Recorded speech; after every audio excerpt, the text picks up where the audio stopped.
K-pop Demon Hunters, K-pop Demon Hunters. K-pop Demon Hunters is an American musical, fantasy, comedy animated film that premiered on Netflix on June 2025. It has achieved unprecedented global success, becoming a worldwide phenomenon. The film tells the story of a fictional K-pop girl group, HUNTR, who secretly operate as demon hunters, battling their rival spirit boy band, Saja Boys, directed by Maggie, Kang, and Appelhans. KDH spans genres, including urban fantasy, music, musical, superhero, exorcism, action, comedy horror, shamanism, and idol. It is notable as the first K-pop themed animation produced overseas and the first musical animation to utilize K-pop music.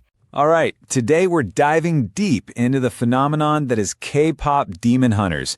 I mean, this is the animated film that didn't just climb the streaming charts, it completely blew them up.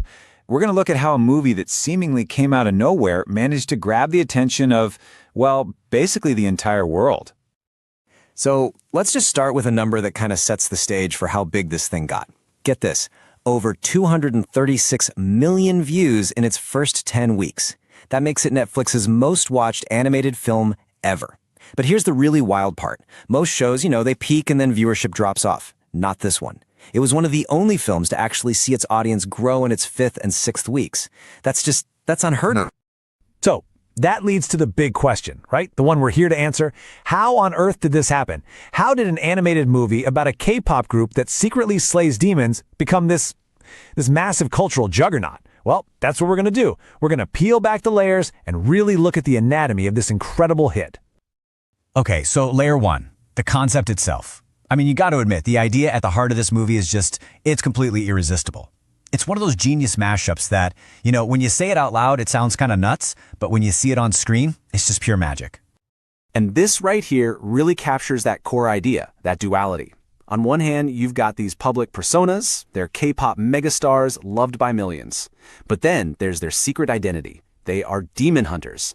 They're the latest in this ancient line of protectors, using their music and their swords to save the world. I mean, it's kind of like Buffy the Vampire Slayer smashed together with Blackpink. It's just so cool. So at the heart of it all, you have the girl group, HUNTR. First there's Rumi, the leader. She's got the weight of the world on her shoulders and she's hiding this huge secret. Then you have Mira, the main dancer, who's super stoic but has this amazing, hilarious, deadpan sense of humor. And finally, there's Zoe, the super energetic Korean-American rapper who just brings so much life and heart to the whole team. And of course, every great hero needs an equally great rival, right? Well, say hello to the Saja Boys. And they're not just some competing boy band. No. They are literal demons sent by the big bad demon king, Quima, with one mission: take down HUNTR. It's a fantastic contrast. HUNTR music unites people and strengthens this magical barrier, while the Saja Boys music is designed to put fans in a trance and literally drain their energy to tear that barrier down. Okay, let's move on to layer 2, because this is where the movie goes from just a cool concept to something that really connected with people on a deeper level. See, under all the incredible action and the super catchy songs, this film has a powerful, beating heart. The entire lore of the movie is built around this one thing, the Han Moon. Now, this is a concept they made up for the film, but what's so cool is that it's deeply rooted in actual Korean shamanism. The girls in Huntress/Mix are essentially modern-day Mudang. These are female shamans who use their rituals, which in this case are their songs, to create harmony and protect the world. Now, Rumi, the leader we talked about, she's carrying this massive burden. Turns out she's part demon herself, and her foster mother has drilled it into her head that she has to hide that part of her identity no matter what. And all that shame, that pressure of hiding a fundamental piece of who she is, it literally causes her to lose her voice. And her voice is the one thing she needs to save the world. And her journey, that struggle, really gets to the heart of what this film is all about. The message is so clear. Self-acceptance isn't about getting rid of the parts of yourself that you or other people are afraid of. Nope. It's about embracing all of who you are, the good and the bad, the light and the dark, because that's how you find your real strength and your real voice. And boy, did that message land. It just exploded. It connected with an audience that was so much bigger and more diverse than anyone could have predicted. This brings us to layer 3, the fans. Because the reaction wasn't just, oh, that was a good movie. It was pure, passionate fandom. It's funny. It started with posts like this one from Reddit. You have a user asking, hey, did any adult guys watch this? Because I kind of got the feeling it was for very young girls. That was the assumption, right? But oh, the replies that came flooding in told a very different story. Check this out. A 50-year-old self-described metalhead says, absolutely love the movie. This is a guy who never even listened to K-pop, but he was hooked by the music and the story.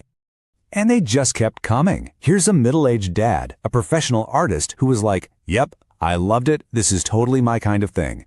It became so clear, so fast, that this movie was just smashing through every single demographic box anyone tried to put it in.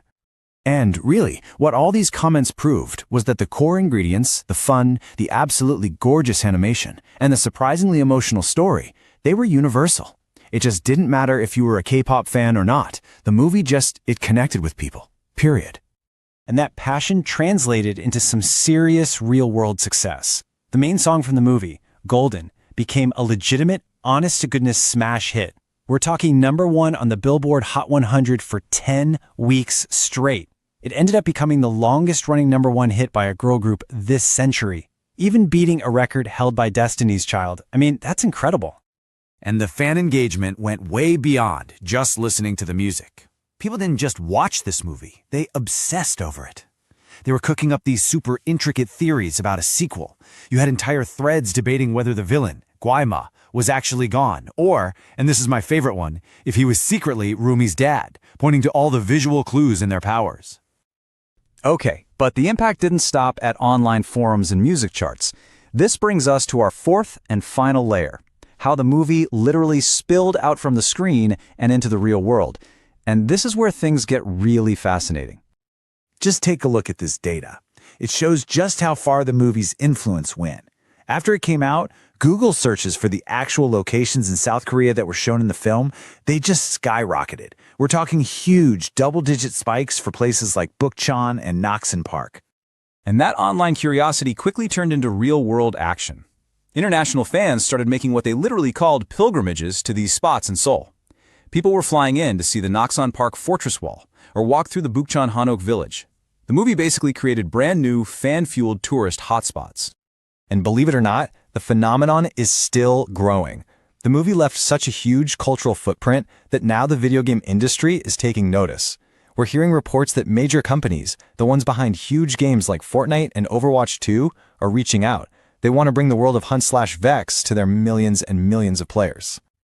So, when you put it all together, K-pop Demon Hunters is way more than just a great movie. It's proof. It's proof that there is a massive, diverse, global audience out there that is absolutely starving for original stories. Stories that feel authentic, that are culturally specific, and that aren't afraid to be a little weird and bold. And that really leaves us with a huge question. What does a hit like this mean for the future of animation, for storytelling in general? Honestly, it feels like a barrier just got completely shattered. All right. Although produced by Sony Pictures, animation as an American animated film, it is emotionally and symbolically regarded as a Korean film due to its Korean-Canadian director, Korean staff, Korean setting, and the participation of renowned Korean actor Lee Byung-hun. There was debate over the K-pop classification of the OST, but it is now widely accepted as K-pop due to the involvement of actual K-pop producers and its faithful reflection of K-pop style.